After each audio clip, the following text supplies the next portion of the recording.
Welcome back to the Traders Network. I'm Michael Yorba, your host, broadcasting to you live from the Dallas KFXR 1190 AM iHeart Media Studios, worldwide through yorbamedia.com.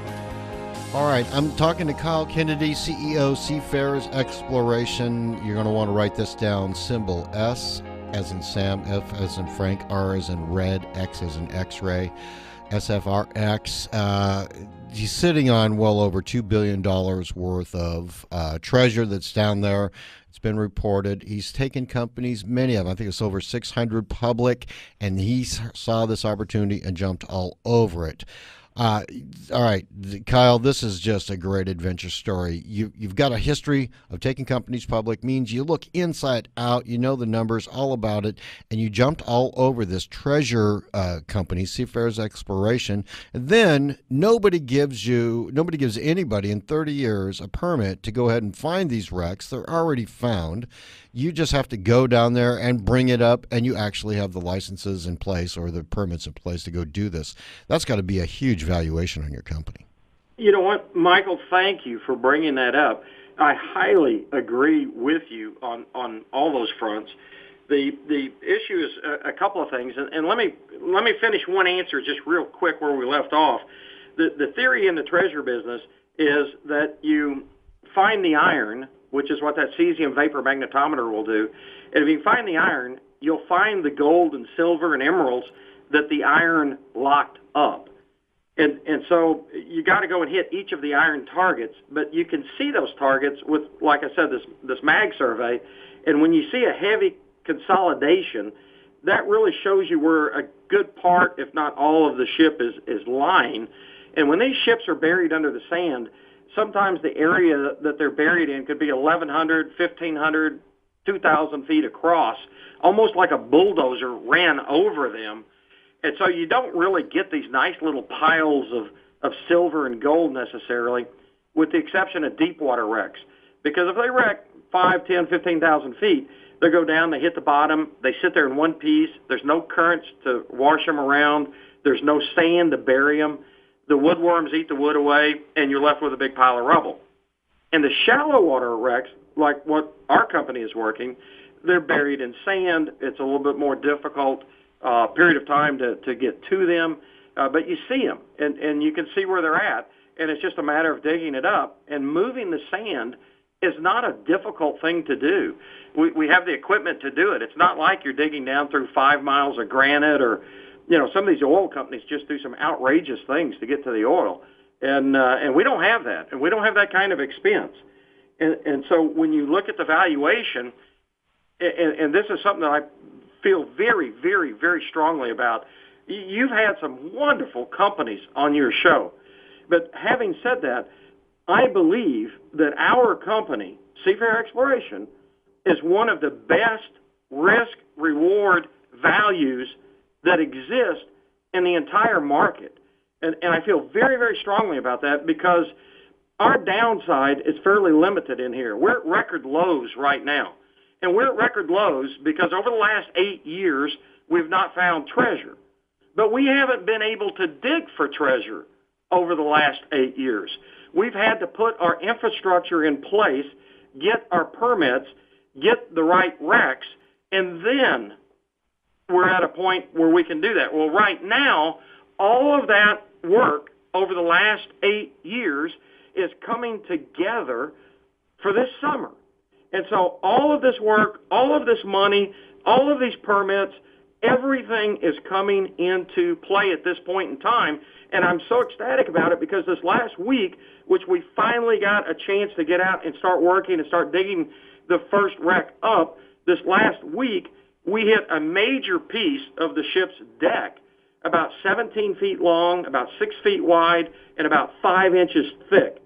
2 days later, we hit another large piece of the ship, which it was more deck material, but it had the rib cage of the ship's ribs on it. And what that's telling us is we're very, very close to where not only this primary cargo was, but all of the people that were passengers on this ship, because there's a lot of passengers, into the hundreds, that come back on one of these ships. And they're all bringing their own personal net worths and fortune back. So all of that comes back besides what the ship carried for the king of Spain, as well as the church. So you had a massive amount of treasure on these ships. And this last ship that we just were awarded, it was part of a fleet from the 1715 fleet.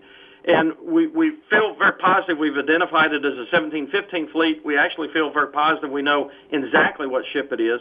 But what's significant about that fleet is from 1702 to 1714, they had the War of Succession. And I think I'm pretty close on those years.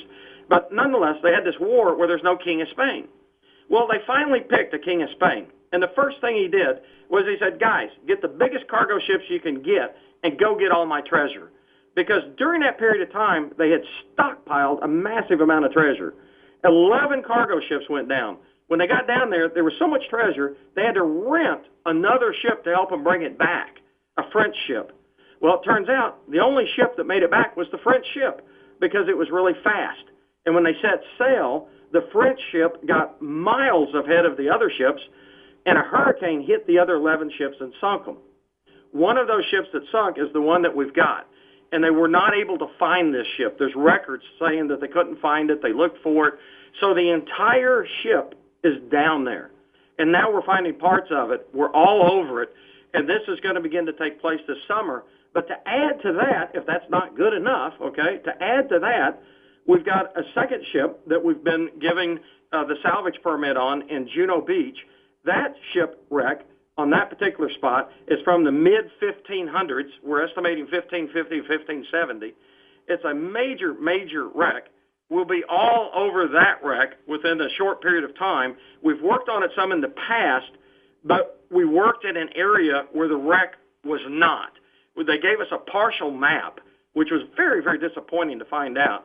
But we got a partial map, so we worked in some outside areas, outside of where the wreck, in our opinion, is really lying. And so now we're coming into that area. And so this summer we'll hit on both of these wrecks.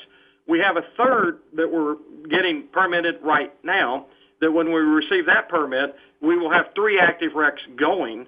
And these are major wrecks. These wrecks carried huge amounts of treasure. And we have documentation to support that on these wrecks. So when you look at the valuation, I truly believe we're one of the best risk-reward scenarios that exist in the stock market as it stands today, because we don't have very much downside from where we're at. We're sub-penny, all right? But we have massive numbers on the upside. And so if we hit into these wrecks, and you don't hit it all overnight, I don't want people to expect the wrong thing, but as you dig into these things, we got huge upside. And so when you look at a risk-reward scenario, if you're going to take a more speculative play, which we certainly would be considered a more speculative play. Anytime you're in a microcap, you're in a more speculative play. Okay, well, if you're going to do that, you better have some good upside to justify the risk that you're taking. So did I get the number right? $2 billion. I think I heard that correctly. That between these 3 wrecks, you may have a good beat on. Well, you know what? Our archaeologist has suggested not only that number, but a higher number. And I hate to throw numbers out, because what if I don't find the entire thing and somebody says, well, you told me this, and that's the only reason I bought it. Okay, well, I don't want them to think that. Right. But what I do want them to think is we're a lot like a lottery ticket that doesn't expire. So we've got tremendous valuation. We're doing all kinds of things as far as education, all kinds of research that we do in Cuba, Spain, France. We do a lot of things beyond just the excitement of the treasure. And that's putting us in a position that we're going to be able to accomplish a lot of things, from meteorites, from the sale of replicas, to all kinds of side avenues that we can derive revenues from. So our company is positioned to do this, and SFRX is the only company I know positioned the way we're positioned right now, period. Please, give me a spot on the deck. I've got to come with you on this. When we start finding treasure, that's when you should come out, because we'll be making history. The film crews will be there. Fact is, the first film crews are coming down this next weekend, or at least that's what they're planning, or the 8th. I'm sorry, the 8th. But nonetheless, yeah, I'd love to have you out, Michael. God, that sounds great. All right, we got to go, but before we do, web address so everybody can get to your website and start seeing this treasure come up. Oh, fantastic. Michael, thank you so much. It's a real honor to be on your show. My pleasure. All right, that's seafarercorp.com, right? Yeah, Seafarer Corp. All right, good. All right, thanks so much, Kyle. Okay, thank you. You're welcome. SFRX is that stock symbol. Thanks, everybody, for tuning in with us. We'll be back with you next week. Good luck, good trading. Talk to you soon.